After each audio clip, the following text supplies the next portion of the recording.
our phenomenal production of Shakespeare's epic Scottish play. Now, there are a few things we have to go over before we can get started.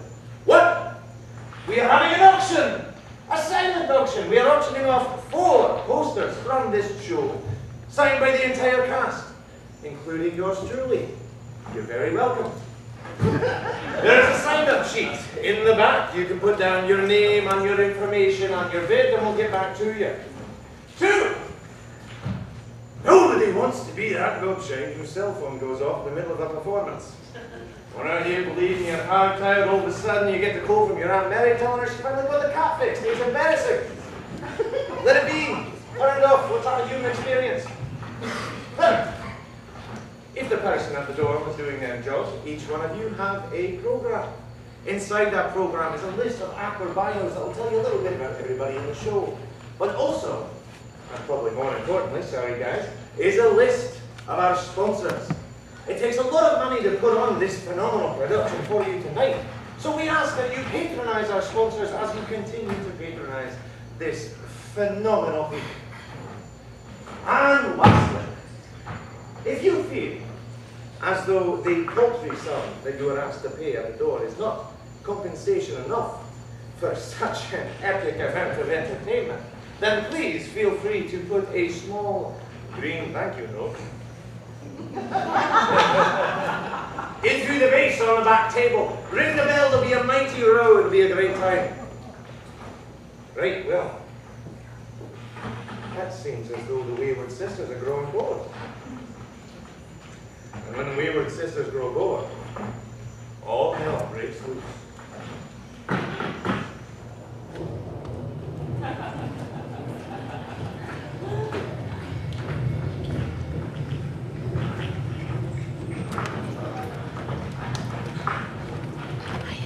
When shall we 3 meet again? In thunder? Lightning? Or in rain? When the hurly-burly is done, when the battle is lost and won. That will be ere the set of sun. Where the place? Upon the heath, there to meet with Macbeth. Fair is foul and foul is fair. Hover through the fog and fill the air.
spent swimmers that do cling together and choke their heart. The merciless McDonald from the Western Isles of Kearns and Galacross is supplied. And fortune on this damn quarry smiling, show like a rebel's whore. But all's too weak. For brave Macbeth, well, he deserves that name. Disdain fortune with this brandished steel which smoked with bloody execution like Valor's minion. Carved out his passage!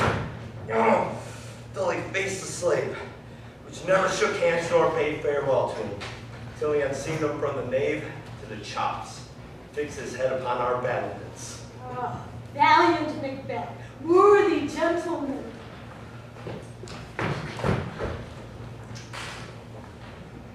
Whence camest thou, noble prince?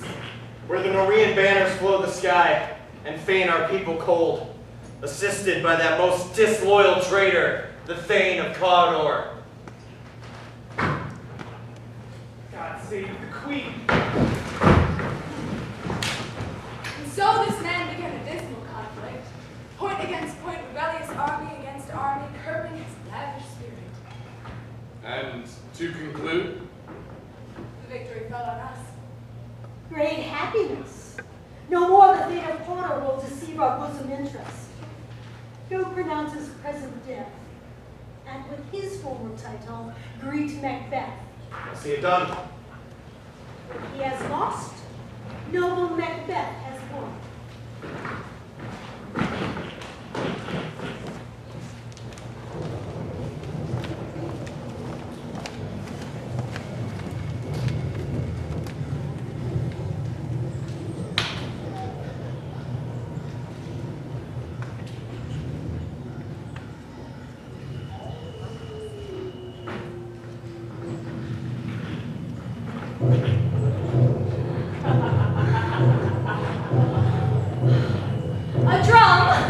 A drum! Macduff, come! The wayward sisters, hand in hand, posters of the sea and land, thus to go about, thrice to thine, and thrice to mine, and thrice again to make up 9. Peace! The chimes wound up! So foul and fair I dare have not seen. What are these? So withered and so wild in their attire. They look not like the inhabitants of earth, and yet are on it. Live you are you ought, the man may question. You seem to understand me. Speak if you can. What are you? All hail Macbeth! Hail to thee, Thane of Glamis! All hail Macbeth! Hail to thee, Thane of Cawdor! All hail Macbeth, that shalt be king hereafter! Good sir, why do you start and seem to fear things that do sound so fair? The name of truth, my noble partner who greet with present grace and great diction, of noble having and a royal hope, that he seems wrapped withal. To me you speak not. If you can look into the seeds of time and say which grain will grow and which will not, speak then to me, who neither beg nor fear your favors nor your hates. Hail! Hail! Hail! Lesser than Macbeth, and greater. Not so happy, yet much happier. Thou shalt get kings, though thou be none. So all hail Macbeth and Banquo! Banquo and Macbeth, all hail! Stay, you clever speakers, tell me more. By Sinel's death I know of the fate of Glamis, but how of Cawdor? The Thane of Cawdor lives a prosperous judgment, and the king stands not within the prospect of belief, nor that to be of Cawdor. Say from which you owe this strange intelligence, or why upon this blasted heath you stop our way with such prophetic greed. Speak! I charge you!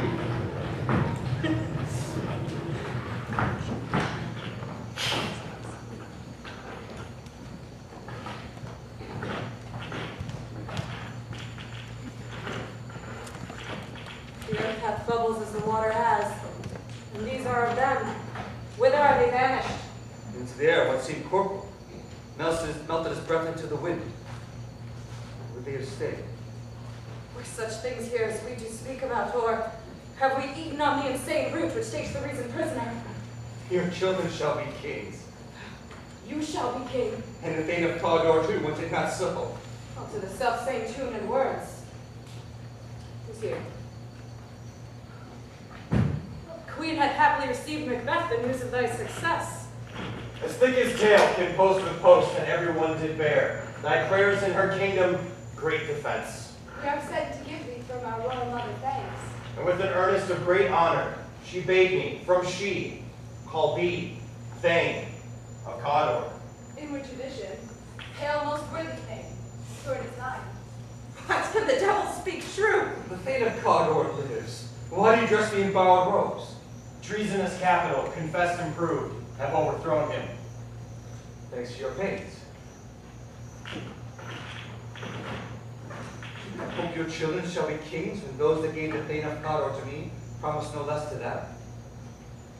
That trusted home might yet enking you onto the crown besides the Thane of Cawdor. But it's strange, and oftentimes to win us to our harm, the instruments of darkness tell us truths, win us with honest trifles to betray us in deepest consequence.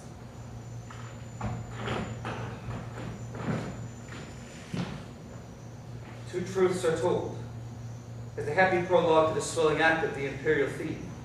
But thank you, gentlemen. This supernatural solicity cannot be ill, cannot be good. If ill, why does it give me the honor of success commencing in truth? I am the Thane of Cawdor. If good, why do I yield to that suggestion, whose horrid image doth unfix my head, and make my seated heart knock at my ribs against the use of nature? Present fears are less than horrible imaginings. My thought, whose murder is yet but fantastical, shakes so my single state of man, that function is smothered in surmise, and nothing is but what is not. Chance to have me king, by chance may crown me without my stir. Come what, come may, time and the hour runs through the roughest day.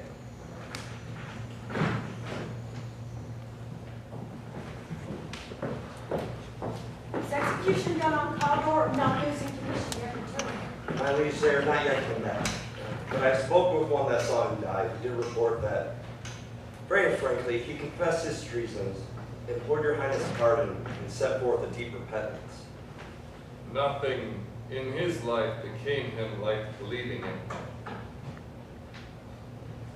He died as one who'd been studied in his death, to throw away the dearest thing he owns, though it were a careless trifle. There is no art to find a mind's construction in the face. He was a gentleman on whom I built an absolute trust.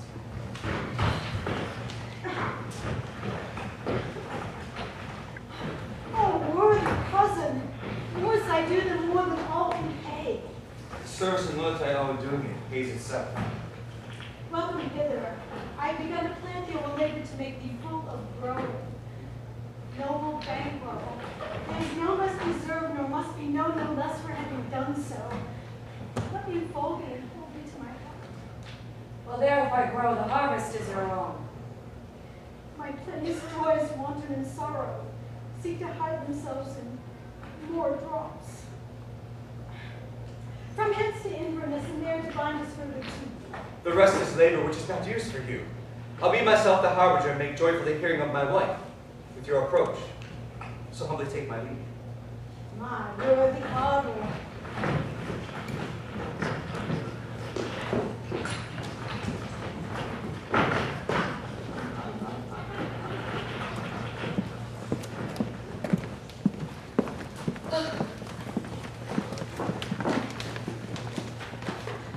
You met me on the day of success, and I learned by the perfectest report that they have more in them than mortal knowledge. When I brought to desire to question them further, they made themselves air, into which they vanished. As I stood back in the wonder of it, came missive from the king, who all hailed me Thane of Cawdor, by which title before his my sister saluted me and encouraged me coming on the time. The pale kingness shall be. This have I thought good to deliver thee, my dearest partner of greatness, that thou mightest not lose the dues of rejoicing by being ignorant of what greatness is promised thee. farewell.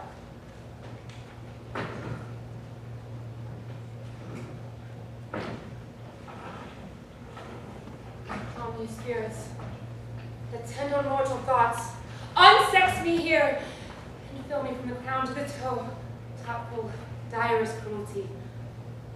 Make thick my blood, step up the excess and pass to remorse, that no conscious visitings of nature shake my fell purpose, nor keep peace between the effect and it. Come to my woman's breast, and take my milk for gall, you murdering ministers, wherever in your sightless substances you wait upon nature's mischief. Come, thick night, fall thee in the dunnest smoke of hell, that my keen knife see not the wound it makes, nor heaven peep through the glint of the dark, to cry, hold, hold. Great Magus! Worthy Baldur! Greater than both by the all hail hereafter.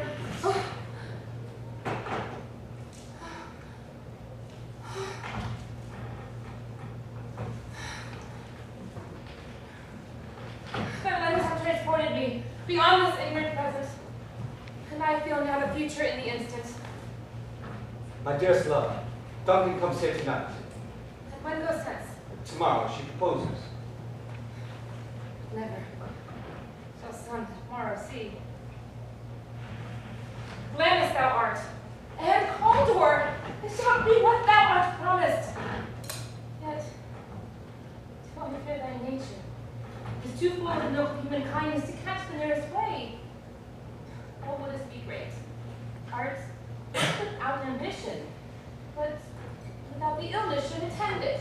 What thou wouldst highly, what wouldst thou worldly, wouldst not play false, yet wouldst wrongly win.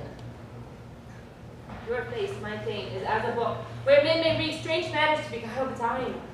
Look at the time. Their welcome in your eyes, at your hands, your tongue. Look like the innocent flower, but be the serpent under it. She that's coming must be provided for, and you shall put this night's great business into my dispatch, which you shall on nights and days to come give solely sovereign sway and masterdom.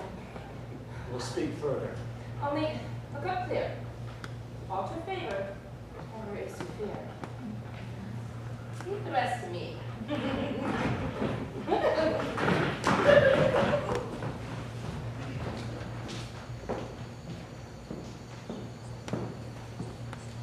This castle has a pleasant scene.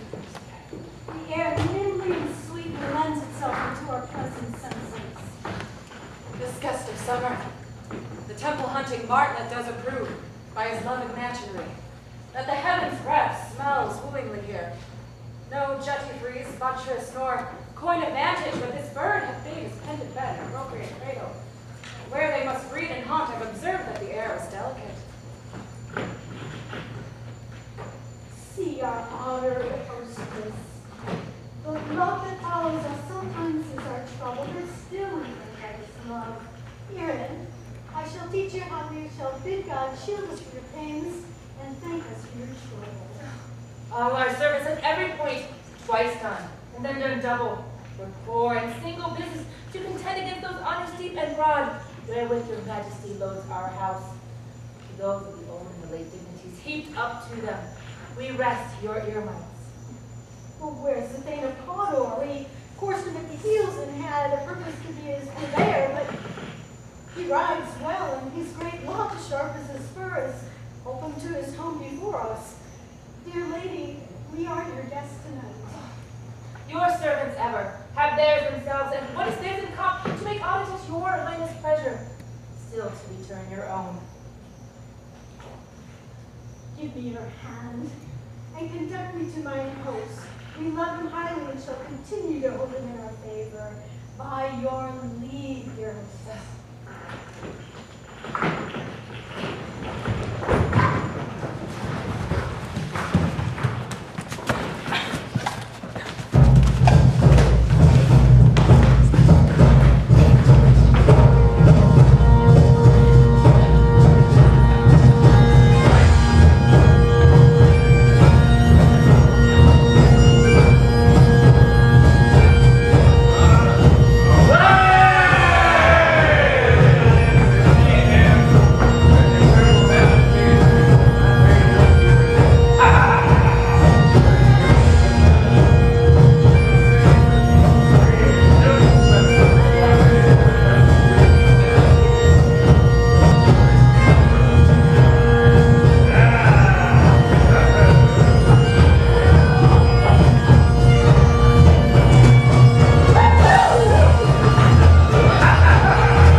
on which I must fall down, or else overleap, for in my way it lies.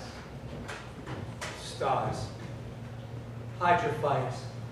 Let not light see my black and deep desires. The eye winketh the hand, yet let that be which the eye fears when it is done to see. If it were done when it is done, 'twere well it were done quickly. If the assassination could tram up the consequence and catch with her surceased success, that but this blow might be the be-all and the end-all. Here. But here upon the bank and shoal of time we jump to life to come. And in these cases we still have judgment here, that we but teach bloody instruction, which being taught return the plague the inventor. This even-handed justice commends the ingredients of our poisoned chalice to our own lips. She is here double trust. First, as I'm her kinsman and her subject, strong both against the deed, and as her host, who should against the murderer shut the door not better than I myself. Besides, this Duncan hath borne her faculties so meek, hath been so clear in her great office, that her virtue shall plead like angels trumpet-tongued against the deep damnation of her taking off. Pity, like a naked newborn babe striding the blast of heaven's cherubim, horsed upon the sightless curies of the air, shall blow the horrid deed in every eye, that tears shall drown the wind. I have no spur to prick the sides of my intent, only vaulting ambition, which overleaps itself and falls on the other. How now? What news? She is almost stopped. Hath she asked for me? No, you've not. She has. We'll proceed no further in this business. She's honored me of late, and I have bought golden opinion from all sorts of people, which should be worn now in the newest gloss, not cast aside so soon. Was the hope drunk? Wherein you dressed yourself? Have it substance, and waste it now to look so green and pale, and what it did so freely. From this time such I account and love. Art thou feared? See the same in thine own act and valor as thou art in desire? Wouldst thou have that which thou seemest the ornament of life, and live a coward in thine own esteem, letting I dare not, and wait upon I would, like the poor cat in the attic. Try thee peace. I dare do all that may become a man, who dares no more is none. What beast was it then that made you bring this enterprise to me? When you durst to do it, when you were a man, and to be more than what you were, you would be so much more the man. Nor time nor place did then adhere, and yet you would make both. They have made themselves, and that their fitness now does unmake you. I have given suck and know how tender it is to love the babe that milks me. I would, while it was smiling in my face, have plucked its nipple from my boneless gums and dashed the brains out, had you so sworn, and I so sworn as you have done to this. If we should fail. We fail? But screw your courage to the sticking place, and will not fail. And Duncan is asleep. Where to rather shall her hardly stir to Sally and fight her? The two chamberlains. Will I, with wine and wassail, so convinced that the memory, the warder of the brain, shall be a few, and the receipt of reason a limit only. When in swinish sleep, their drenched natures lies as in a death, what cannot you and I perform upon the unguarded Duncan? What not put upon her spongy officers that shall bear the guilt of our great quell? Bring forth men and children only. Fire and dogs and mouth should close nothing but men. What? Will it not be received when we have marked with blood those sleepy two of our own chamber, and used their very daggers that they have done it? Who dares receive it? When we shall make our griefs and clamors roar upon her death. I am settled at Macduff, each corporal agent of this terrible feat. Away, and mock the time of fair show. False face must hide, but false heart doth not.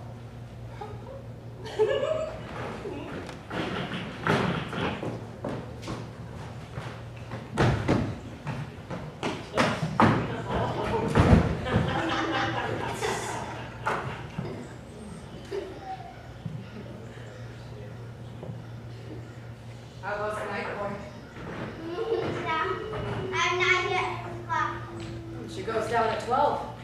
I takes his later, sir. Hold, take my staff.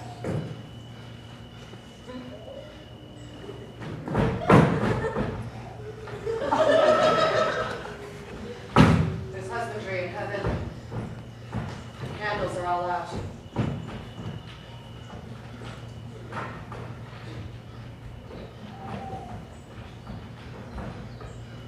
Take you that too.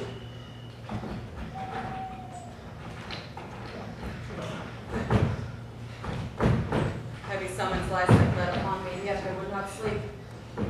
Oh, merciful powers, restrain in me the cursed thoughts that nature gives way to in repose. Who's there? A friend. Oh, what, sir? Not yet at rest. Oh, the queen's in bed. She hath been in unusual pleasure, and sent forth great largesse to your offices. A diamond she greets her wife withal by the name of most kind hostess, and shut up in measureless content. Being unprepared, I will begin the servitude effect, which I should free abroad. All's well.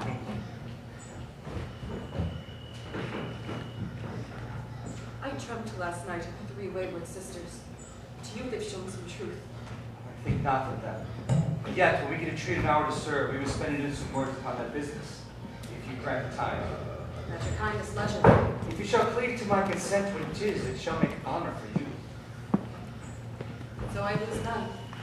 In seeking to augment it, but still keep my bosom franchise and allegiance clear, I shall be consulted.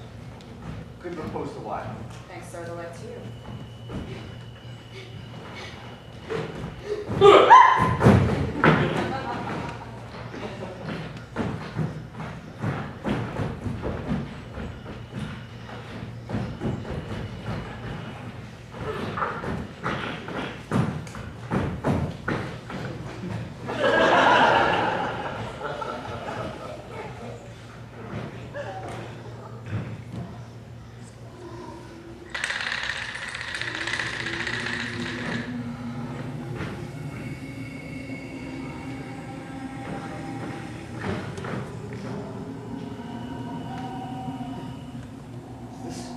Dagger I see before me, the handle towards my hand.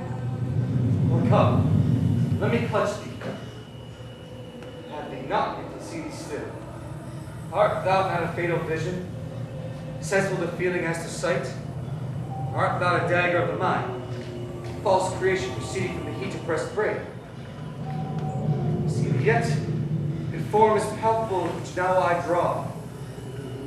Thou marshalest me the way that I was going, such an instrument I was to use. Mine eyes have made the fools over the other senses, or else worth all the rest. See thee still, and on thy blade in dungeon gouts of blood, which was not so before. There's no such thing. It's the bloody business which informs thus to mine eyes. Now, over 1/2 the world of nature seems dead. Wicked dreams abuse the curtain in sleep. Witchcraft celebrates pale Hecate's offerings. And withered murder, alarmed by his sentinel, the wolf, who howls his watch, thus with his stealthy pace. With Tarquin's ravishing strides towards his design, moves like a ghost.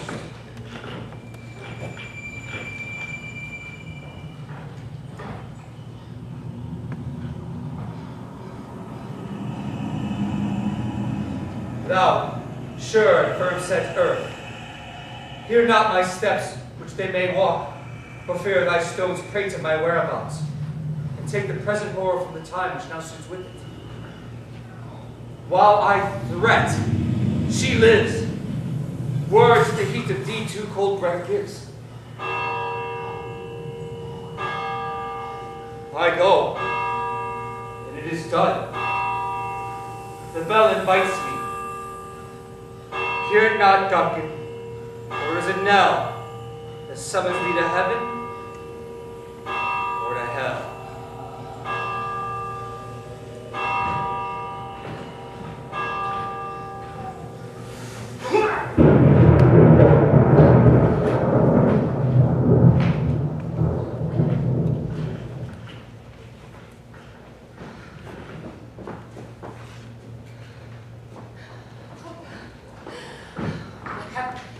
be drunk hath made me bold. What hath quenched them hath given me fire.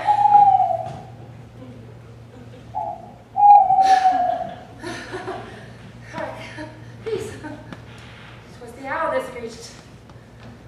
Fatal dawn and the gifts the sternest good night. Oh, he is about it. The doors are open and the soft grooms do mock their charge with snores. Oh, I drunk their possets, that death and nature do contend about them, whether they live or die. Who's there? What ho? Oh, alas, I am afeard they've awaked. 'Tis not done. Oh, the attempt and not the deed bounds us. I laid their daggers ready, but not in this time. Had she not resembled my mother as she slept, I'd have done it. Oh, my husband!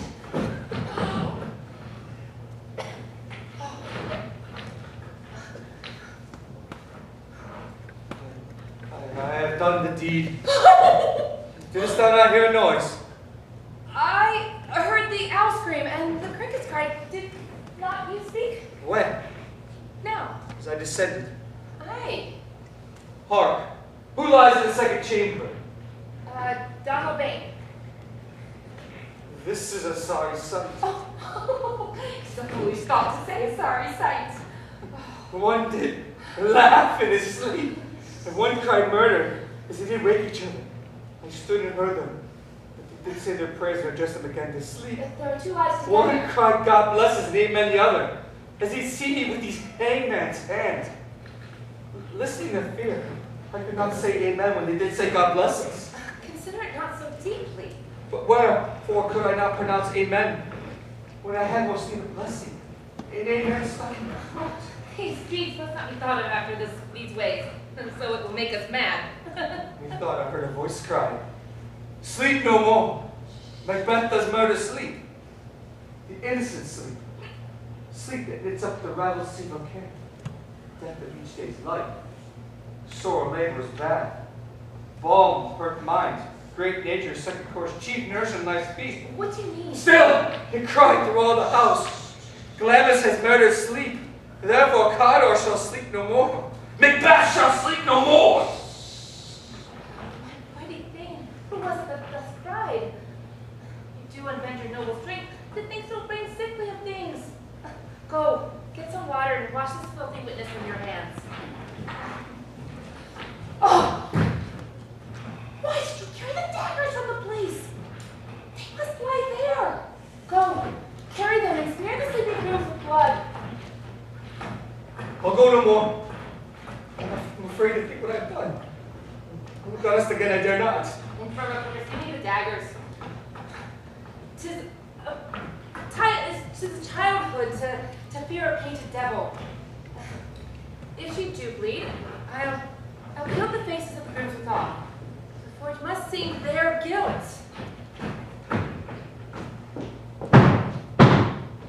Whence is that knocking? How is it every noise appalls me? What hands are here? They pluck out mine eyeballs. All great Neptune's ocean washed his blood clean from my hands? No, this, my hand, were rather the multitudinous seas of Klondike, making the green one red. My hands are of your color, but I shame to wear a heart so white. There's a knocking at the south entry. Retire we to our chambers. A little water clears us of this deed. How easy has it been? Your constancy hath left you unattended. Her poor knocking. Go, get on your nightgown. These occasion calls chose to be watchers. Do not be lost so poorly in your thoughts. To know my needs were best, I know myself. Wake! Duncan, with my knocking, I would not put it!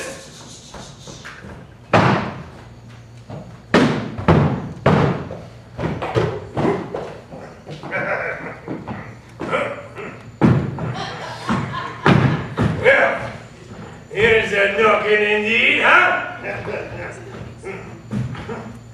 We might well go to a hell here. should have all to turn the key. No! Who's there in the name of Beelzebub? Look! Here is a fireman who'd hanged himself in expectation of plenty. Come in time, fireman. And have napkins now, baby.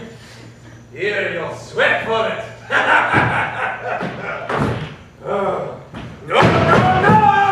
Who's there in the... the other devil's name? Death!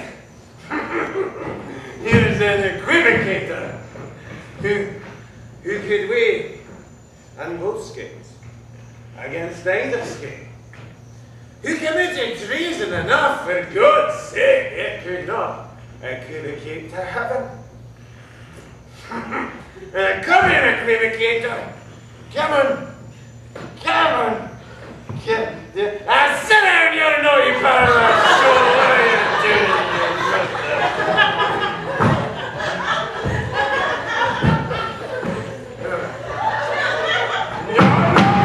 Who's there?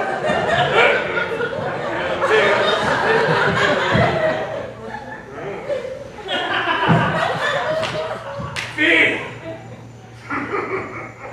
Here is an English tailor. Come hither for stealing out of a French hose. A French hose. Come in, tailor. Here you can roast your goose, huh? No, never quiet. What are you?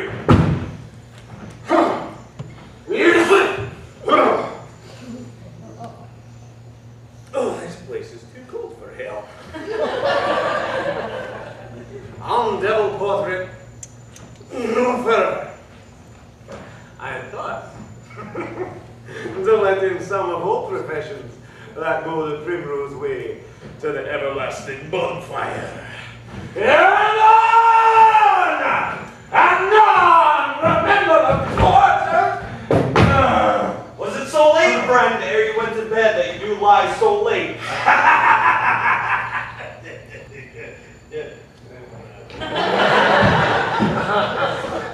Yes, sir. We were conversing till the second cock. And drink, sir, is a great provoker of three things.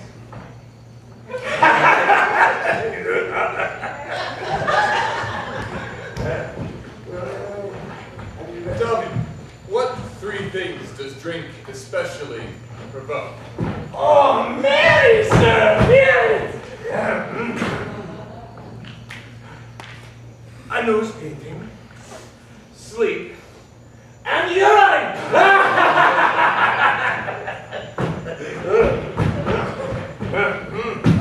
You shall me dance, eh? Luxury, sir. It provokes and unprovokes. It provokes the desire, but it takes away the performance. See you at that joke. Therefore, much drink could be said to be an equivocator with luxury. It makes him and it mars him. Huh? It takes him on and sets him up. It persuades him and disheartens him. It makes him stand too, huh? Oh, and not stand too, your poor wife.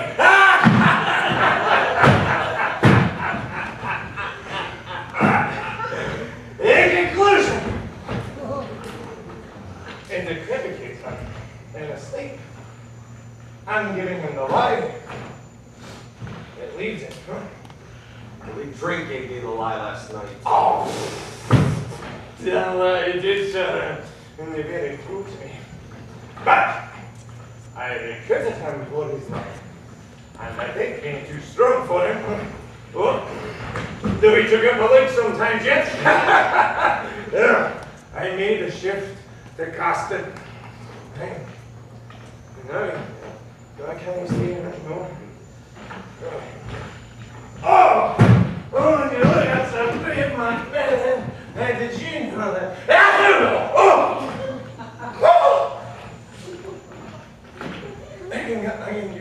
No. Oh, you sneezed in his face, you stupid bastard.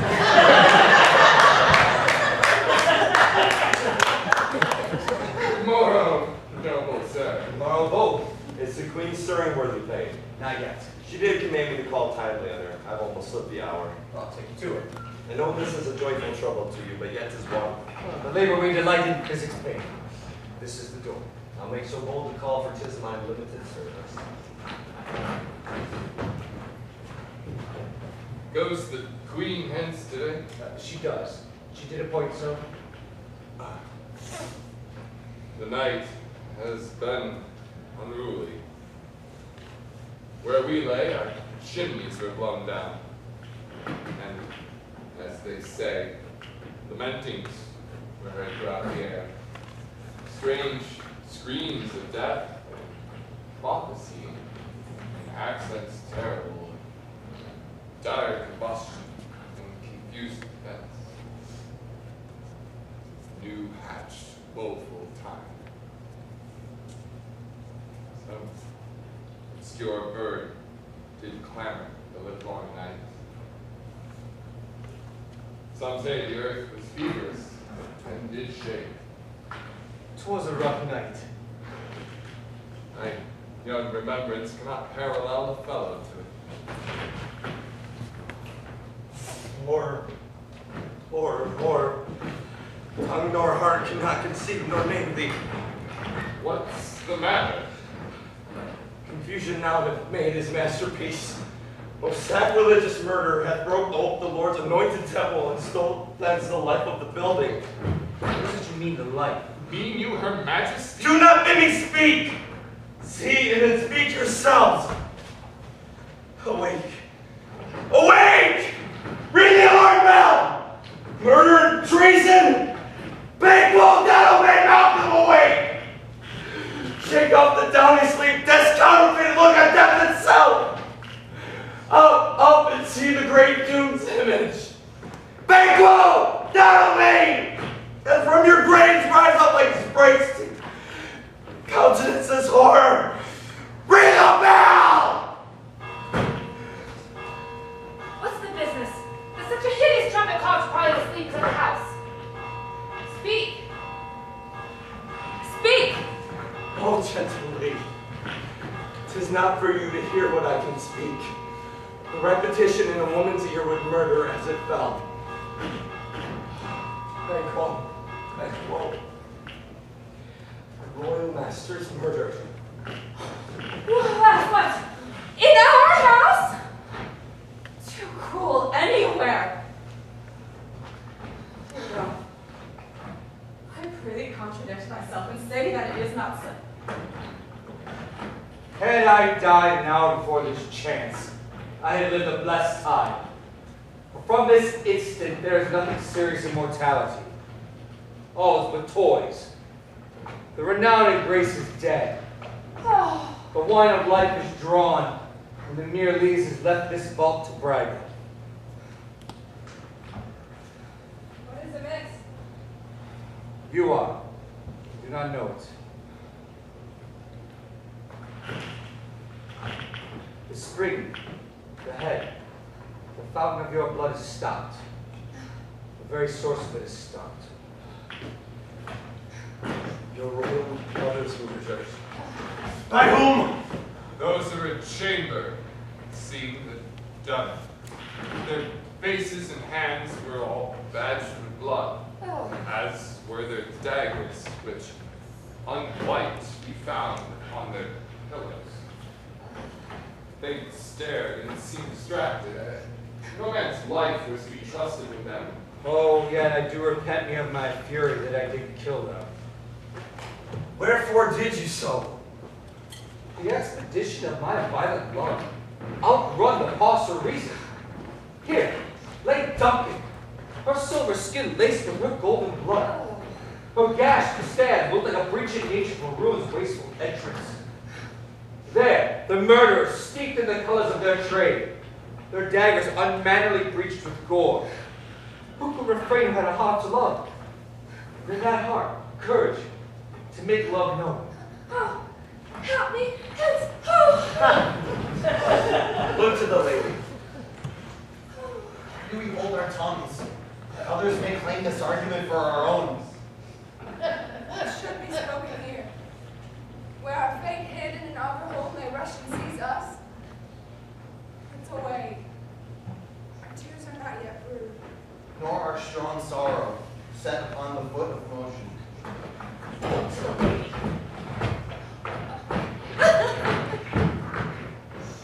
When we have our naked frailties hid, that suffer and exposure, let us meet and question this most bloody piece of work, to know it further. Fears and scruples shake us. In the great hand of God I stand, and thence against undivulged pretense I fight of treasonous malice. And so do I. So all, Let's briefly put on manly readiness to meet in the hall together. well contended.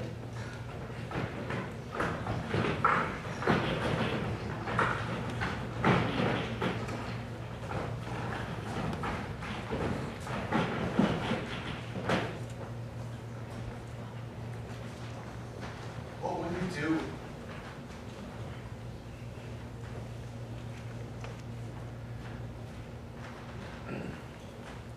Let's not consort with them. To show an unfelt sorrow is an office the false man does easy. All to England.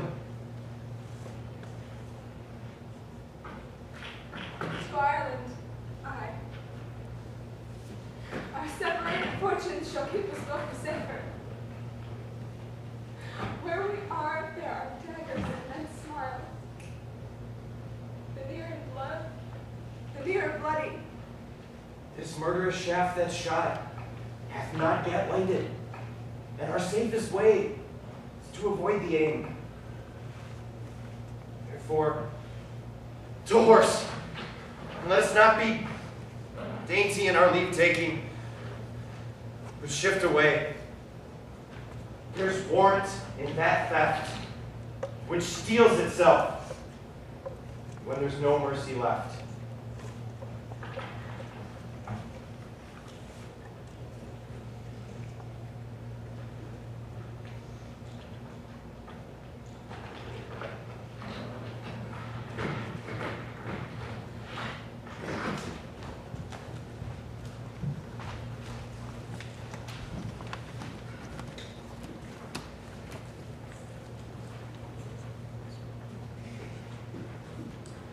Threescore and 10 I can remember well. Within the volume of this time, I have seen hours dreadful and things strange. Good Father, thou seest the heavens as troubled with man's act. Darkness is bloody stage. And by the clock 'tis day, and yet dark night strangles the chaunting lamp. How is it the night's predominance or the day's shame? That darkness does the face of earth entomb when living light should kiss it. They say they eat each other. Yes, and Duncan's horses, beauties and swift, the minions of their race, broke their stalls, flowing out, contending against obedience as they would make war with mankind. Here comes the good Macduff. Farewell, Father. Any some on you and those that would make good of bad and friends of foes. How goes the road, sir, now? Why see you not? Alas the day. Malcolm and Donalbain, the Queen's Sukin, are stolen away and fled, which puts upon them suspicion of the deed. Then 'tis most like the sovereignty will fall upon Macbeth. He's already named the gun that's going to be invested. Will you just go? You hold back while the fight. I will thither. Well, may you see things well done there. Adieu. These are old roads sit easier than our new.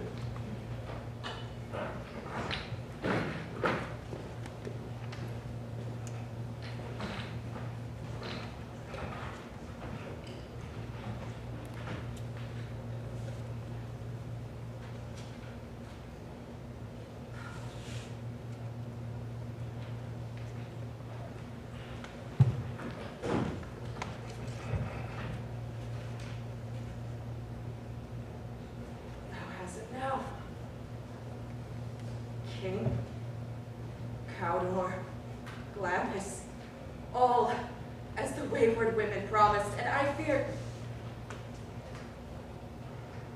thou hast played us most foully for. It was said that it should not stand in thy posterity, that I myself should be the root and mother of many kings.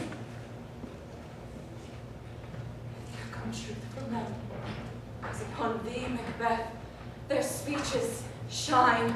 Why, by the verities on thee made good, may they not be my oracles as well, and set me up in hope?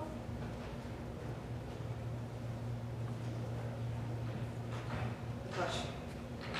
No more.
Thus is nothing but to be safely thus. Our fear and banquet stick deep, and in her royalty and nature reigns that which will be feared. 'Tis much she dares, and in that dauntless temper of her mind she hath the wisdom that doth guide her valor to act in safety.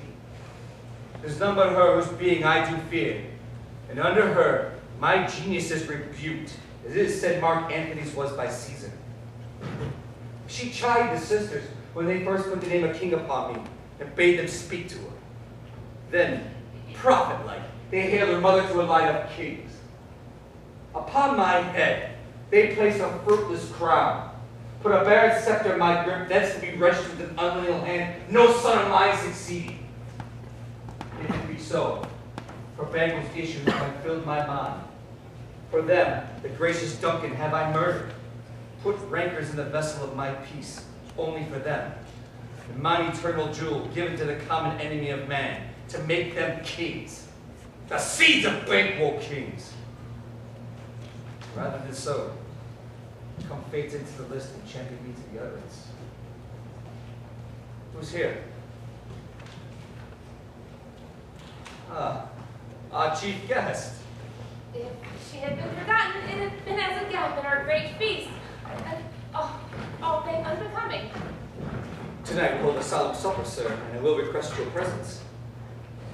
Let your highness command upon me, to which my duties are with an indissoluble tie, reverend knight. Ride you this afternoon. Aye, my good lord. We should have thus desired your good advice, which still hath been both grave and prosperous for this day's council. We'll take tomorrow. It's far your ride. As far, my lord, as will fill up the time. Twixt this and supper, go not my horse the better. I must become a borrower of the night for a dark hour on twain. Fail not our feast. My lord, I will not. Here our bloody cousins are bestowed in England and in Ireland, not confessing their cruel parricide, filling their hairs with strange invention. But of that tomorrow, when therewithal will have cause of state craving and strife. Hie to horse. Adieu, till return at night. Ghost fleeings with you? Aye, my good lord, our just call upon us. Your horse is swift and sure of foot. So I do commend you to their backs. Farewell.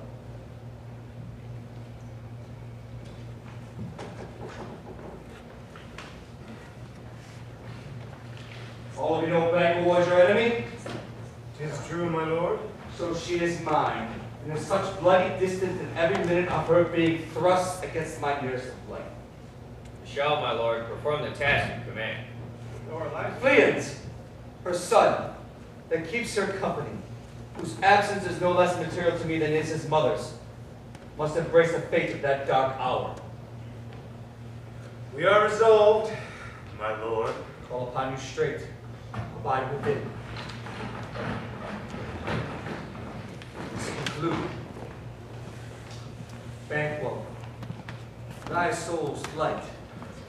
If it find heaven, you must find it out tonight.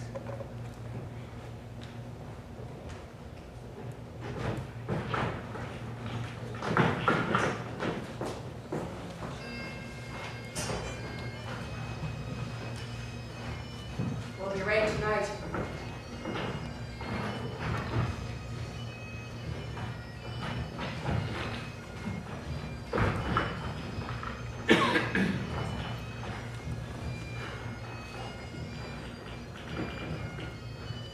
Stretchford.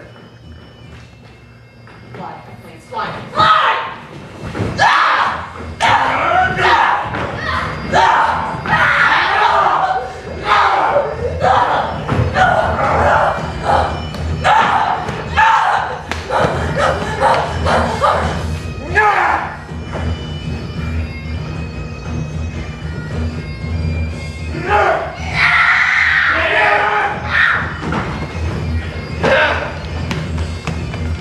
Where'd he go?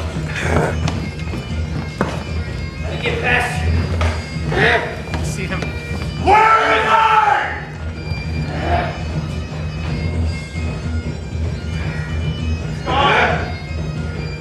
He's gone. Go!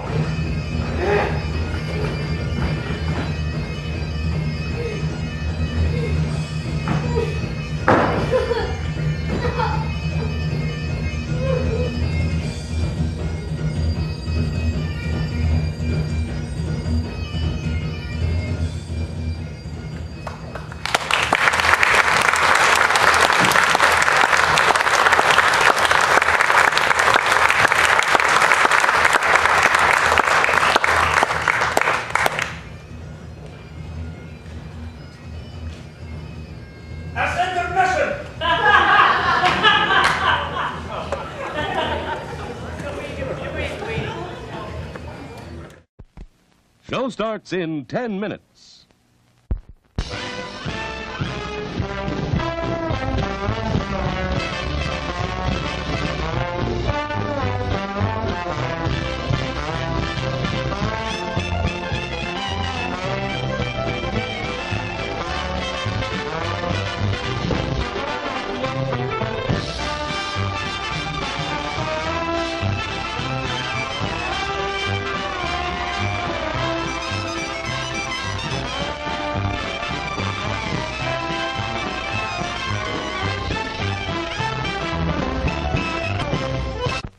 What is it? Say, What is it? hey, why it's buttercup.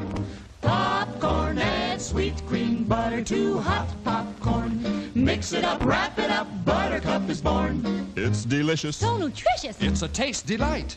It's so munchy, Crisp and crunchy. you'll enjoy each bite. Eat butter-drenched Buttercup, popcorn at its best. Served in a king-size cup. It beats all the rest. Show starts in 1 minute.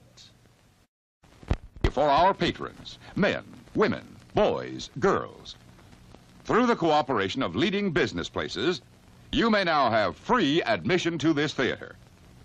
Ask for dividend tickets when you shop at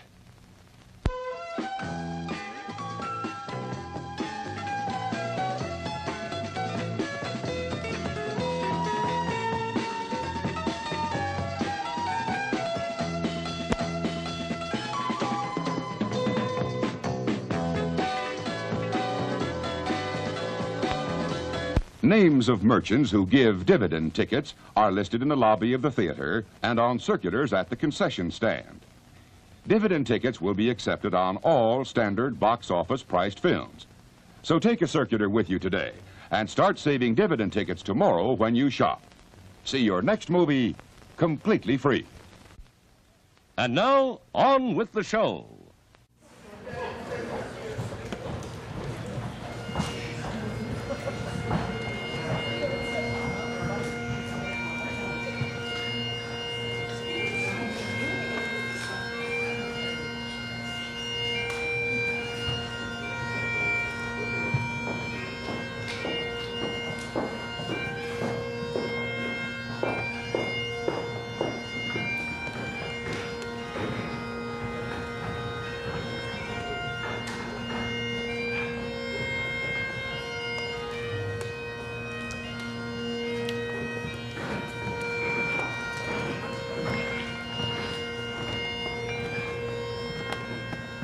You know your degrees. Sit down. At first and last, a hearty welcome. Our hostess keeps her statement. The best time we will require her welcome. Pronounce it for me, sir. To all our friends, for my heart speaks, they are welcome. See, they encounter thee with our heart's thanks. Both sides are even. Here, I'll sit in the midst. Be large in mirth. Anon, we'll drink a measure the table round.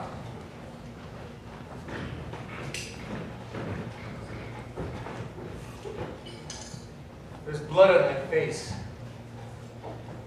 It is banquet then. Better thee without than she within. Is she dispatched? My lord killed his cup. That I did for him. Thou art the best of the cutthroats. Yet he's good that did the life of fleance. If thou didst it, thou art the nonpareil. Most royal sir, fleance escaped. Here comes my fit again.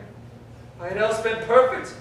Whole as the marble, founded as the rock, as broad and gentle as the casing air. But now I'm cabin, cramped, confined, bound in a saucy thousand fears. My royal lord, you do not give the cheer. Thanks for that. Sweet remembrance, sir. Good digestion, wait on appetite, and health on hope. Here, have we now our country's honored roof, where our grace person of our banquet present, who, may I rather challenge for unkindliness than pity for mischance. Her absence, sir, it lays blame upon her promise.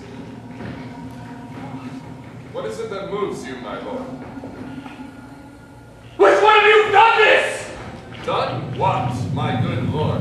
Thou canst not say I did it! Everyone rise. His Highness is not well. Sit, worthy friends. My lord has often thus and hath been so since youth. I pray you keep seat. The fit is momentary. But I thought he will be well again. But you will offend him and extend his passion.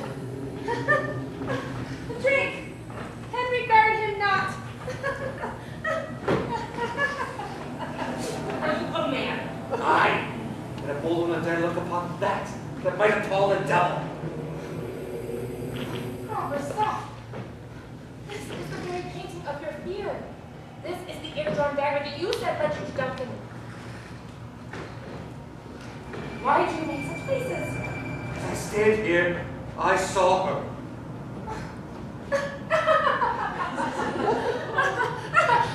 My worthy lord, your noble friends do lack you.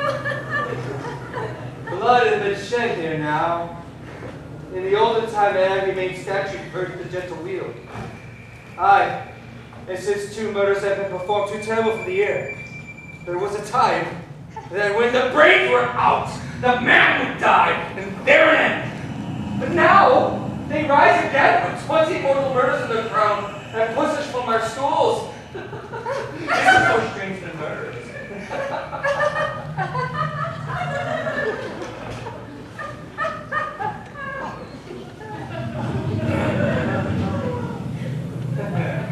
Do not amuse me, my most worthy friends. I'm a stranger permanent to those that know me. Come, love and health to all. Then I'll sit down. Give me some wine. Fill full. I drink to the general joy of the whole table. And to our dear friend Banquet, whom we miss, were she were here. To all, and her we thirst.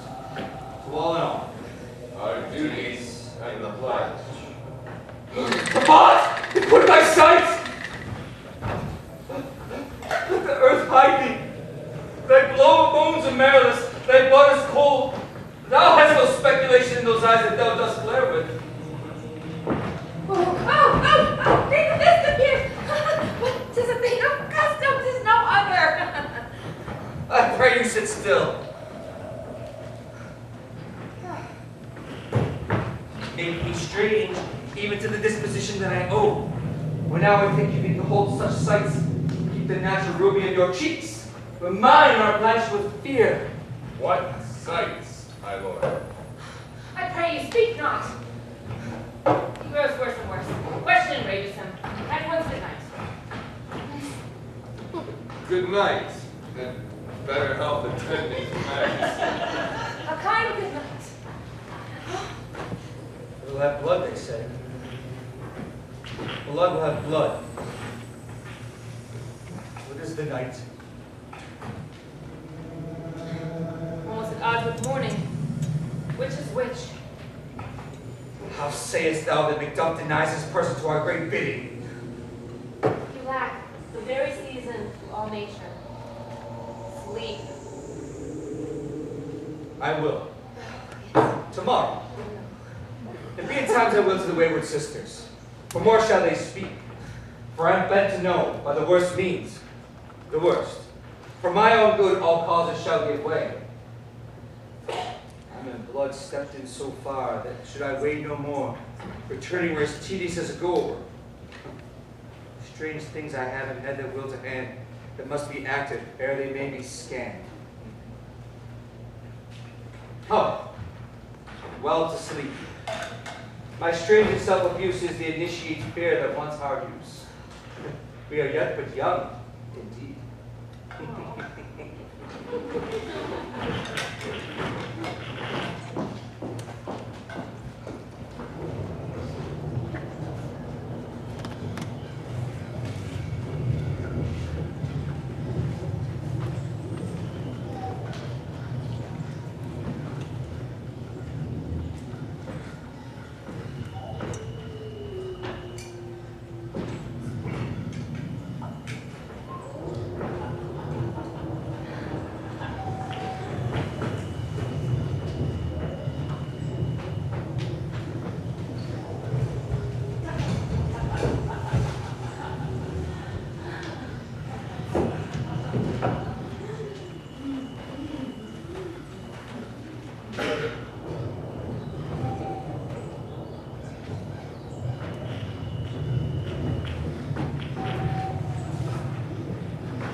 Wind. Harker cries, 'tis time, 'tis time. Round about the cauldron go, in the poisoned entrails throw. Toad, that under cold stone, days and nights has 31. Swelter venom, sleeping gut, while thou burst in the charmed pat. Double, toil and trouble, fire burn and cauldron bubble. Fillet of penny snake in the cauldron. Boil and bake.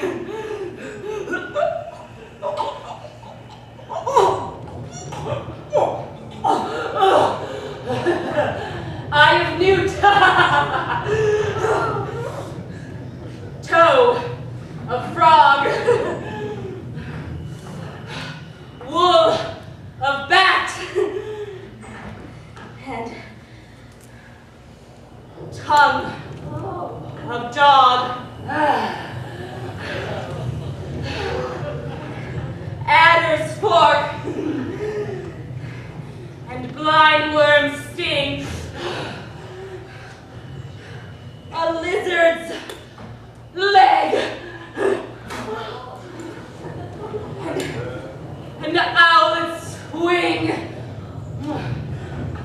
For a charm of powerful trouble, like a hell-brought boil and bubble. Double, double, toil and trouble, fire burn and cauldron bubble. Scale of dragon, tooth of wolf, witch's mummy, maw and gulf.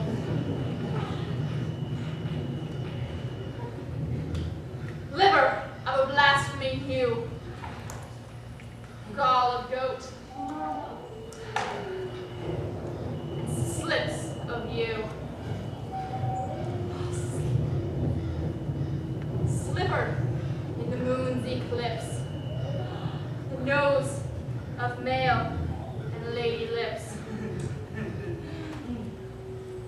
and the finger of a birth-strangled babe, ditch delivered by a drab, make the gruel thick and slab, add thereto a tiger's children for the ingredients of our cauldron. Double, double, toil and trouble, fire burn and cauldron bubble. Cool it with the baboon's blood. Oh, then the charm is firm and good. Oh, well done. I commend our pains, and everyone shall share in the gains. And now about the cauldron sing, like elves and fairies in a ring, enchanting all that you put in.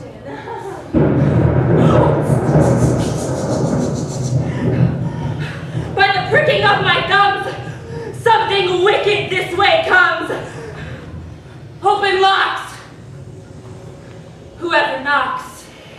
How now, you secret black and midnight hags? What is it you do? A deed without a name. I conjure you by what you profess.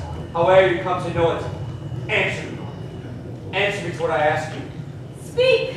Demand. Will answer. Sayest thou rather hear it from our mouths or heard from our masters? Follow. Let me see him. Power in soul's blood hath eaten her ninth pharaoh. Grease that's sweating from the murderer's gibbet. Throw it to the flame. Come high or low, thyself in office deathly show. Tell me, thou unknown power. He knows thy thought. Hear his speech, but say thou not.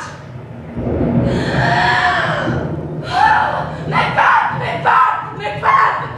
Beware, Macduff! Beware the thing you fight! Dismiss me! Enough! Whate'er thou art for thy good caution, thanks. Thou hast harpened my fear all right. But one word more. I will not be commanded. Here's another, more potent than the first. Macbeth! Macbeth! Macbeth! When at great ears I hear thee. Be bloody, bold, and resolute. Laugh to scorn the power of man, for none of woman born shall harm Macbeth. Then live, Macduff. What need I fear of thee? Yet, I'll make assurance. Double sure, take a bond of fate. Thou shalt not live, that I may tell pale-hearted fear lies, and sleep in spite of thunder.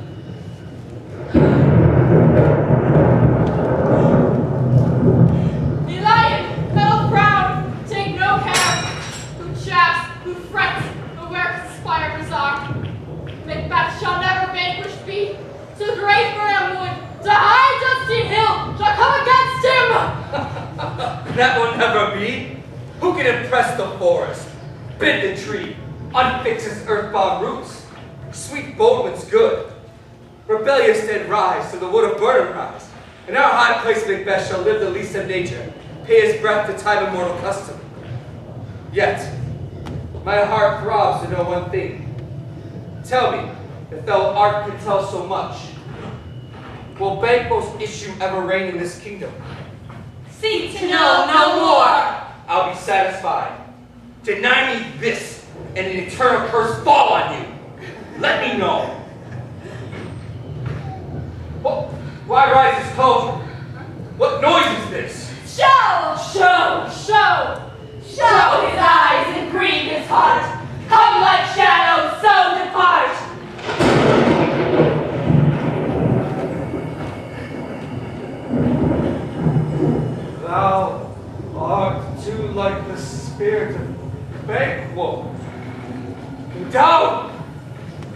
must sear mine eyeballs. Now I see it is true. For the blood bolster bank will smile upon me and points at them for her. What? Is this so? Aye, sir. All this is so. But why stands Macbeth thus amazingly? Come, sisters, cheer we up his spirits, and show the best of our delights. I'll charm the air to give a sound, while you perform your antique round, that this great king may kindly say, our duties did his welcome pay.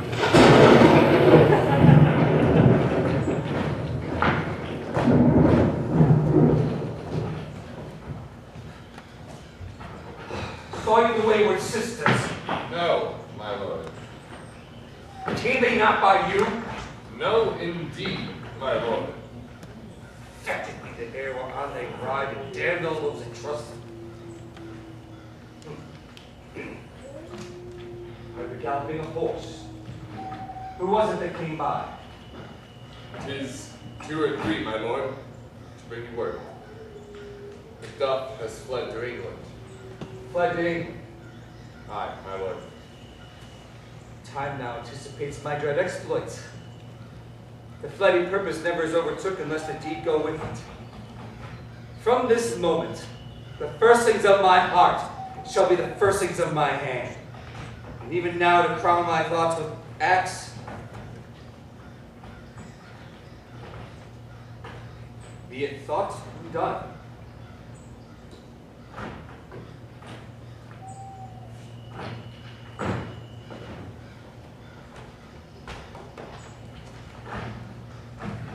Castle Macduff, I will surprise. Seize upon fight. Give the edge of the sword. His wife, oh, his babes, and all unfortunate souls that trace him in his line. No boasting like a fool. This deed I'll do before this purpose cool.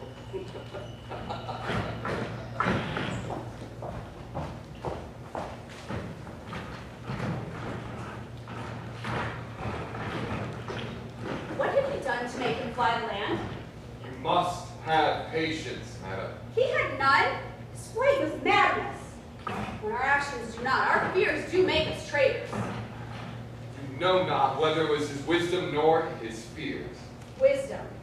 To leave his wife, to leave his babe, his mansion, and his titles in a place from whence himself does fly.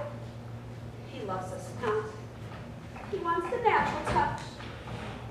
For the poor wren, the most diminutive of birds, will fight her young one in the nest against the owl. All is the fear, nothing is the love. Little is the wisdom where the flight so runs against all reason. My dearest cousin, I pray you school yourself. But for your husband, he is wise, he is noble, he is judicious, and he best knows the fits of the season. I dare not speak much further, but cruel are the times when we are traitors. We do not know ourselves. When we hold rumor from what we fear, and yet know not what we fear, but instead float on a wild and violent sea, each sway and move. I must take my leave of you, but it shall not be long before I'll be here again. Things at the worst will cease, or else they shall climb upwards to what they were before. My cousin, blessings upon. Fathered she is, yet she's fatherless.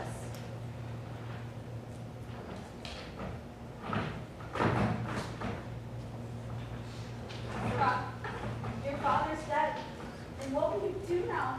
How will you live? As birds do, Mother. What, with worms and flies? With what I get, I meet, and so do they.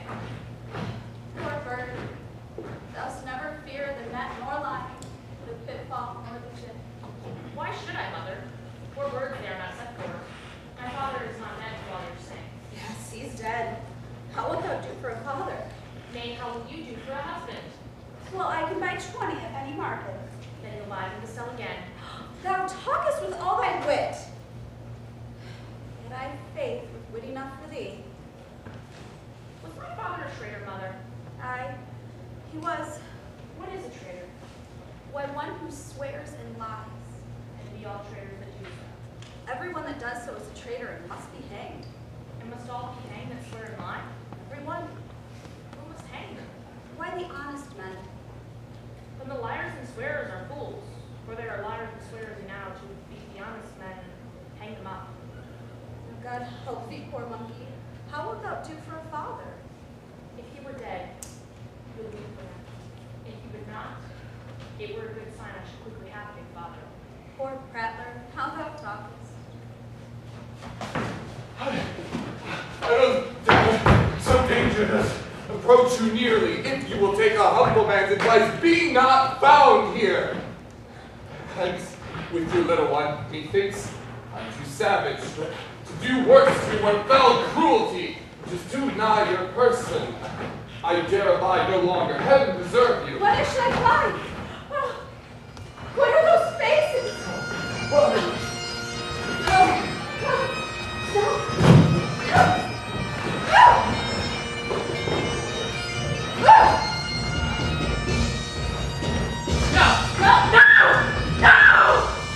Let me go!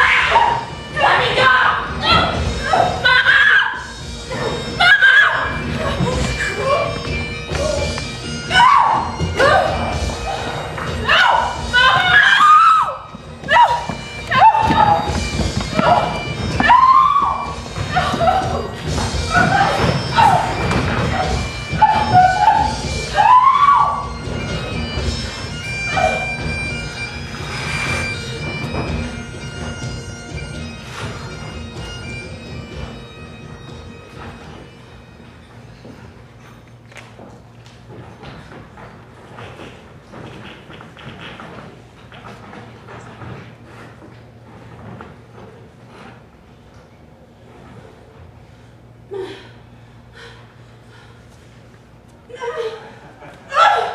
Where is your husband?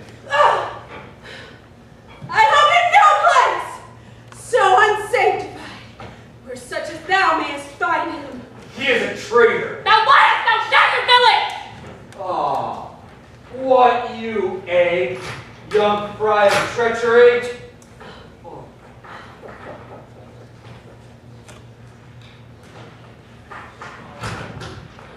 Bring me no more reports!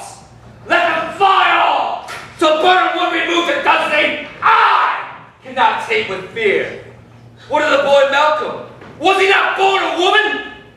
The spirits that know all mortal consequences have pronounced me thus. Fear not, Macbeth, for no man born of woman shall e'er have power over thee. Then fly, false fanes, and mingle with the English epicures. Why are you silent? This tyrant, whose sole name blisters our tongues, was once thought honest. You have loved him well. He hath not touched you yet.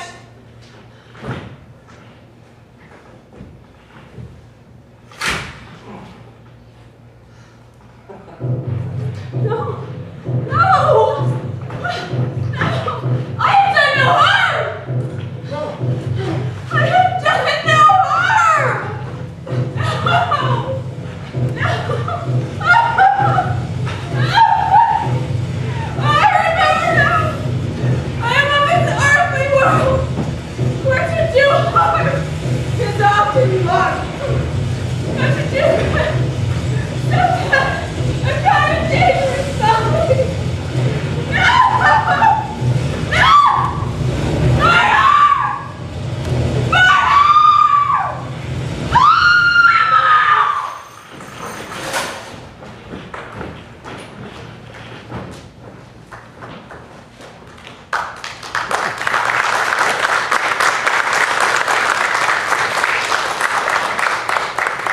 I'm not treacherous, but Macbeth is a good and virtuous nature. may recoil in an imperial charge. I shall crave your pardon. Though all things foul would wear the brows of grace, yet grace must still look so. I have lost my hopes. Lead, great country. Great tyranny, lay thou thy great tyrant graces.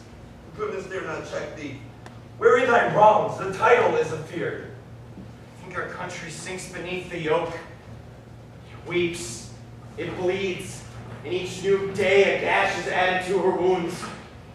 I think with all there would be hands uplifted in my right, and from gracious England have I offer of goodly thousands.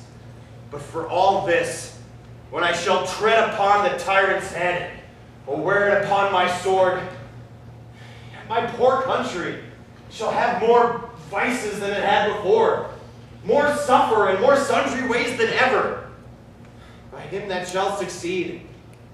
What should he be?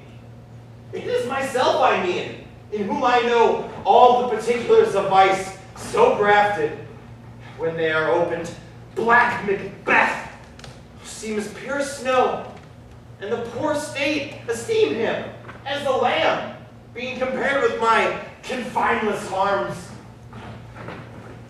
Not in the legions of horrid hell can come a devil more damned in evils to top Macbeth. Grant him bloody, luxurious, voracious, false, deceitful, sedane, malicious, smacking of every sin that hath a name. The king becoming graces, justice, verity, temperance, stableness, bounty, perseverance, mercy, holiness, patience, courage, fortitude. I have no relish of them, but abound in the division of each several crime, acting it in many ways. Nay, had I power, I should pour the sweet milk of concord into hell, uproar the universal peace, confound all unity on earth. Oh, Scotland, Scotland. If such a one be fit to govern, speak. Fit to govern? No, not to live. O nation miserable, with an untitled tyrant bloodied scepter, when shalt thou see thy wholesome days again? Thy royal father was a most sainted king. The queen that bore thee oftener upon her knees and on her feet died every day she lived. O my breast, thy hope ends here. Devilish Macbeth, many of these trains have sought to win me into his power, and modest wisdom plucks me from over-incredulous haste. But God above, deal between me and thee. For even now, I put myself to thy direction. What I am truly is thine, and my poor country's to command. Whither indeed, before they here approach, old seaward, with 10,000 warlike men already at a point, was setting forth. Now reel together, and our chance of goodness be like our warranted quarrel.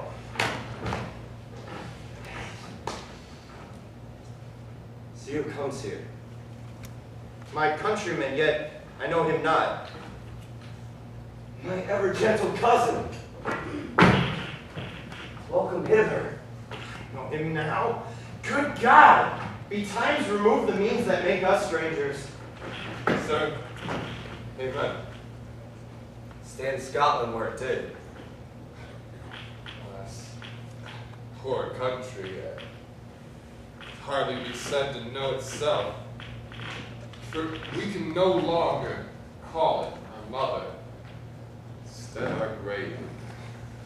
But nothing, the one who knows nothing, has ever once seen the smile.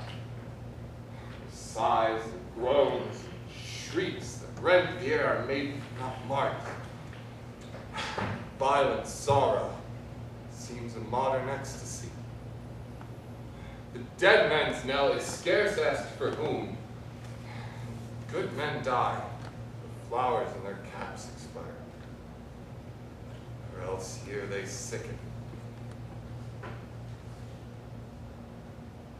A relation, too nice and yet too true. What's the newest grief? That of an hour's age, doth hiss the speaker. Each moment teems a new one. How goest? Whence I came hither to transport the tidings of which I have so heavily borne.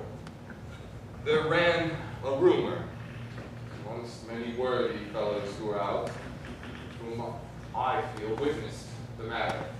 For I have seen the tyrant's power afoot. The time for help is now.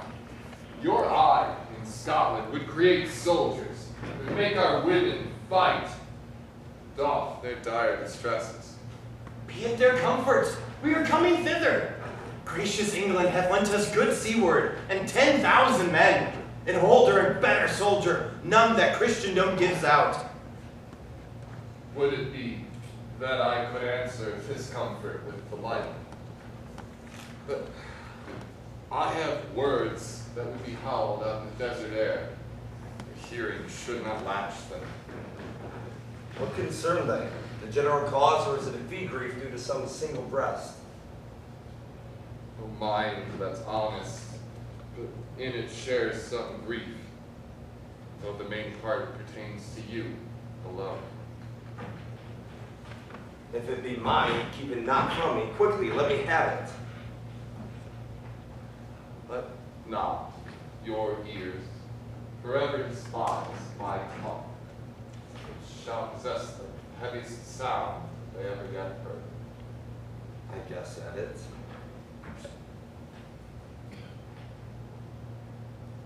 Your castle has been surprised, your wife and child savagely slaughtered. To relate the matter to you here, we're on the quarry of those murderers responsible. They're aimed at the death of you. Merciful heaven, what man dare pull your hat upon your brow and give sorrow words? Grief that does not speak whispers to the o'erfraught heart and bids it break. My child so too. Wife, Child, all that could be found. And it must be from thence. My wife killed too. I have said. Be comforted. Let us make medicines of our great revenge to cure this deadly grief. He has no children! Oh, my pretty ones. Did you say all? Oh, Hellkite, all. Look, all my pretty chickens and their dame at one fell swoop. Dispute it like a man. I shall do so! But I must also feel it as a man. I cannot but remember such things were that were most precious to me. Did heaven look on and would not take their part? Sinful Macduff. They were all struck for thee. Not that I am, not for their own demerits, but for mine. They'll slaughter on their souls. Heaven rest them now. Be this the whetstone of your sword. Let grief convert to anger. Blunt not the heart, enrage it. Cut short all intermission, front to front. Bring thou the stream of Scotland and myself within my sword's length. Set him. If he scape, heaven forgive him too. Come, we go to the king. Our power is ready. Our lack is nothing but our leave. Macbeth is ripe for shaking, and the powers above put on their instruments. Receive what cheer you may. The night is long and never finds the day.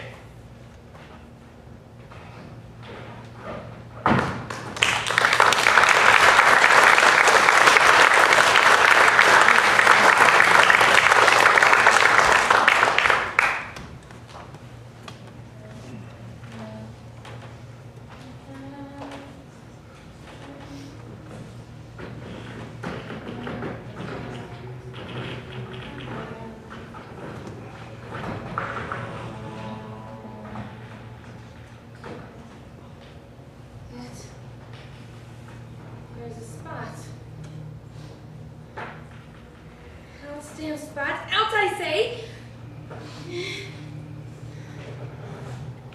1, 2. Then it's time to do it. Hell is murky. Fie, my lord, fie! A soldier? And a fear? What need we fear? Who knows when none can call on our power to account? Yet, who would have thought the old woman to have had so much blood in her? The fated fight she had a wife. Where is she now?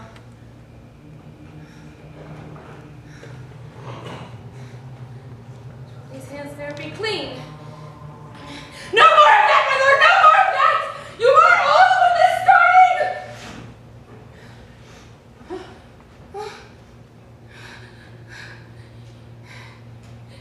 The smell of blood? Still!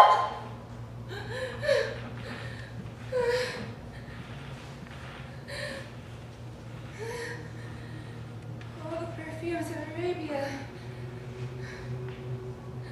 cannot sweeten this little hand.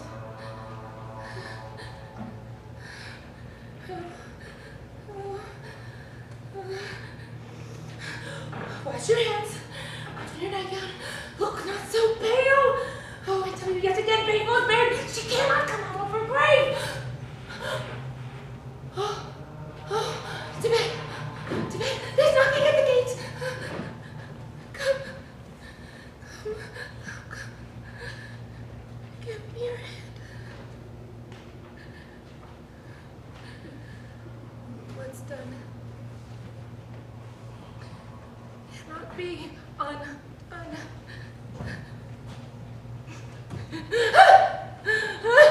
To bed! To bed! To bed!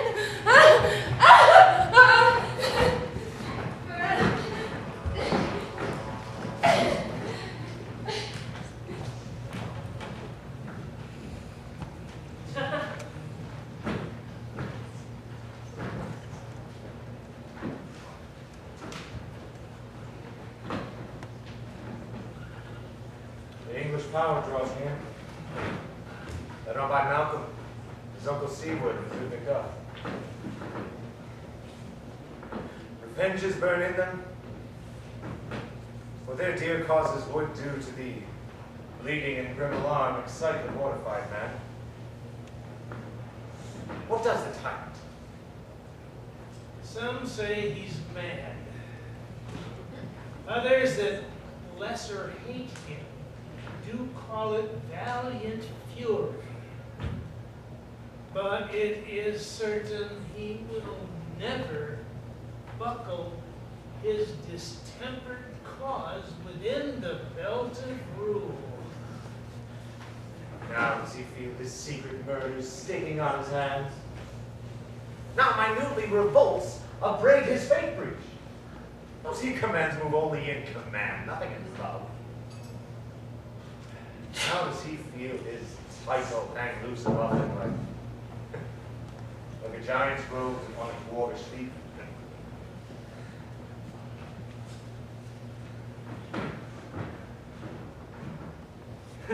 The devil damn thee black, thou cream-faced loon. Why gottest thou that goose look? There's 10,000. Geese, villain? Soldiers, sir. Go prick thy face and overread thy fear, thou little-livered boy. Which soldier's patch? The English force.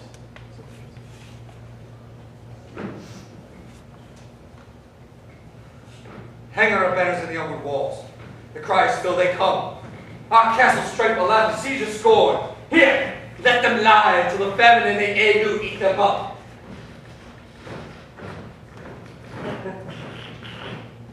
How does your patient, doctor? My lord, Canst thou not minister to a mind diseased from the memory of rooted sorrow? Razz out the written troubles of the brain, and with some sweet oblivious antidote, cleanse the stuffed bosom of that perilous stuff that weighs upon the heart. Aye, my good lord, your royal preparation makes us hear something. If thou couldst, doctor, cast the water from my land, find her disease, and purge it to a sound and pristine health, I'd applaud thee to the very echo that should applaud again. The queen, my lord, is dead.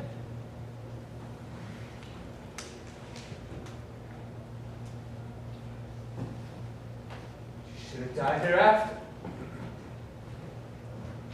Would have been a time for such a word.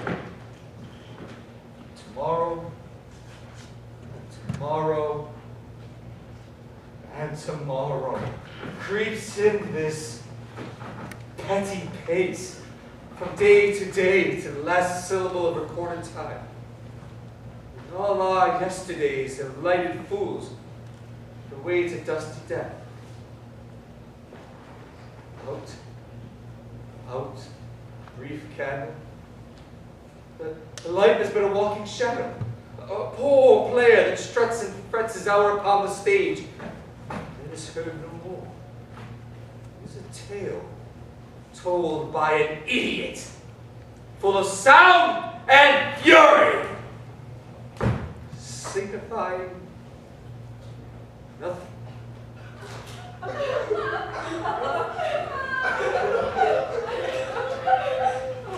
Oh, what is that noise?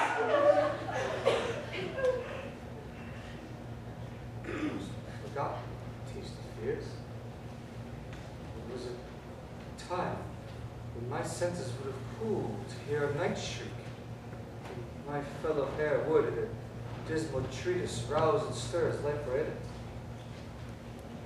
There, sucked, full with holes. Direness familiar to my slaughterous thoughts cannot once start me.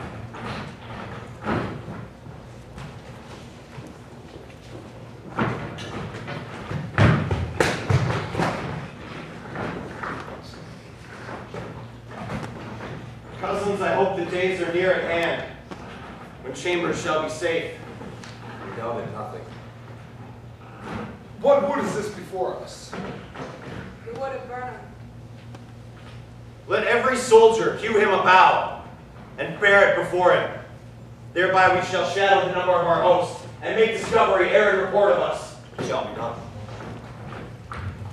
We do no other, but the confident tyrant keeps still in destiny, and will endure our setting down before him. 'Tis his main hope. For where there is advantage to be given, both more and less have given him the revolt, and none serve with him, but constrained things, whose hearts are absent too. Let our just censors attend the true event, and put me on industrious soldiership. The time approaches that will a due decision make us know. We shall say we have what we owe. Thoughts speculative, their unsure hopes relate. Certain issues strokes must arbitrate. Towards which, advance the war!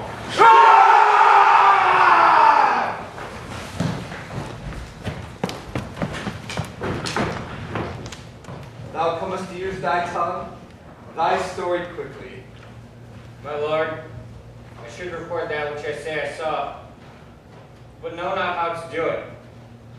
Well, say, sir.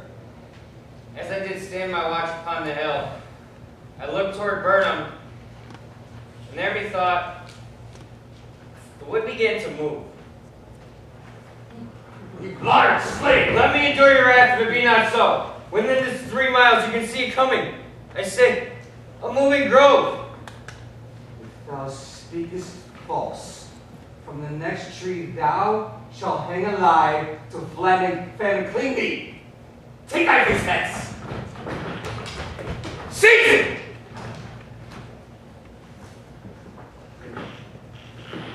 I am secret party when I behold. Seek, I say!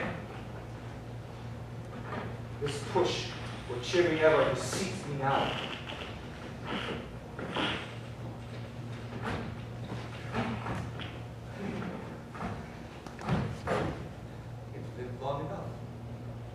My way of life has fallen into the sin, the yellow leaf which should accompany old age. For honor, love, obedience. The troops and friends I must not look to have. In this stead, curses, not loud but deep, mouth honor, breath which the poor heart fain deny and dare not. Season! All is confirmed, my lord. It is reported.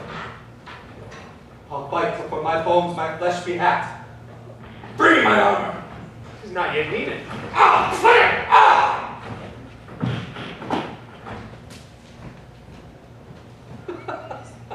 Fear not till Burnham would come to Dunsinane.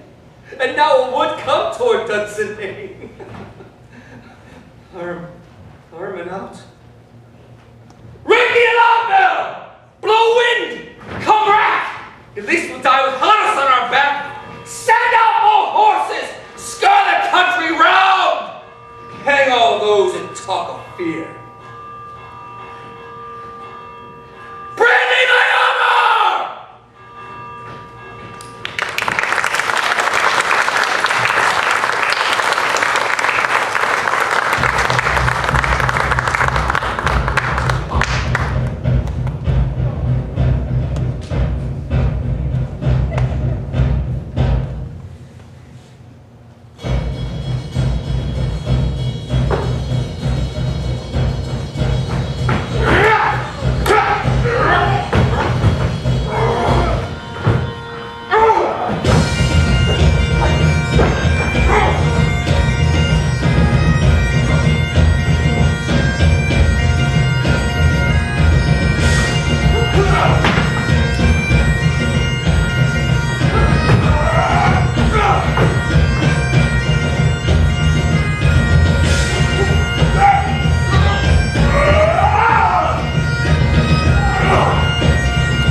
Cannot fly, but bear like a fight to course.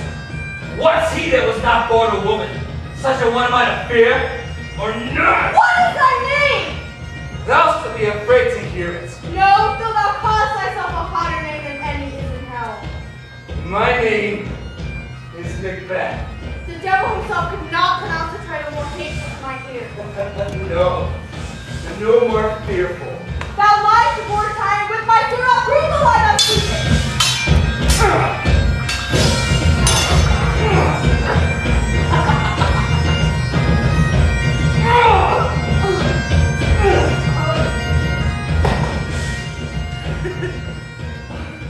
Thou was born a woman. Swords I smile at, weapons laugh to scorn. Brandished by man, that of a woman born. Tyrant! Show thy face! Thou be slain with no stroke of mine. My wife and children's ghosts will haunt me still. I cannot strike at wretched kerns. whose arms are hard to bear their staves. Either thou, Macbeth, or else my sword with an unbattered edge I sheath again unto you. Turn, hellhound, turn. Of all men else, I avoid you.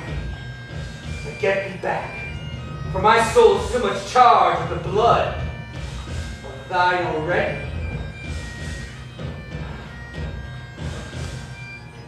I have no words. My voice is in my sword. I'll bloody your villain, then charge and give me out.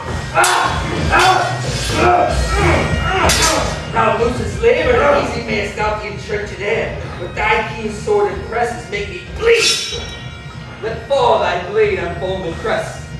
I bear a sharpened life, and must not yield to one of woman born. Despair thy charm, and let the angel whom thou still hast served tell thee, Macduff was from his mother's womb untimely bred. Cursed be thy tongue that tells me so, for it has coward my better part of man. And be those chuckling beings no more believe that palter us in a double sense, that keep the word of promise to our ear, and break it to our hope. I want to fight with thee. Then yield, be coward, and live to be the show and kings of the time. We'll have thee as our rare monsters are painted upon a pole, and underwritten, here may you see the tyrant. I will not yield! Thou kiss the ground before your mountain's feet, and be beaten with the rebel's curse. Though Burnham would come to Duncan, and thou oppose being of no woman born, yet I'll try the last. For my body I throw my warlike shield. So lay on it, Macduff! And damn be him who first cries, hold enough!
Some must go off. And by these I see, so great a day as this is cheaply bought.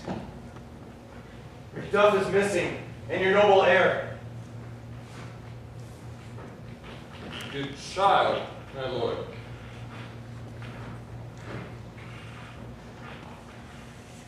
She's paid a soldier's debt. No sooner in the unblinking station in which she fought, Hollis is confirmed that, like a man, she died. Then, she's dead. Aye. Had she her hurts before? Aye. On the front. Why then, God's soldier be she. If I had as many heirs as I inherit, I would not wish them to a fairer death. So, her knell is noble. She's worth more sorrow, and that all spent for her. She's worth no more! They say she parted well, paid her score. So, God be with her. Here comes your comfort. Oh.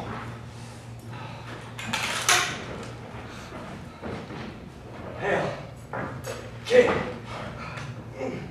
for so thou art. Behold where it stands. I see thee compassed with thy kingdom's pearl. Let's speak my salutation in their minds. whose voices I desire along with mine. Hail, King of Scotland! Hail, King of Scotland! We shall not spend a large expense of time before we reckon with your several loves and make us even with you. My thanes and kinsmen, henceforth be earls, the first that Scotland in such an honor named. What's more to do, which would be planted newly with the time, as calling home our exiled friends abroad, who fled the snares of watchful tyranny, producing forth these cruel ministers of this dead butcher and his fiend-like queen, who, as 'tis thought, by stealth and violent hands, took off her life. This and what needful else, that calls upon us, by the grace of grace, we shall perform in measure, time, and place. So thanks to all and to each one whom we invite to see us crowned at Scone.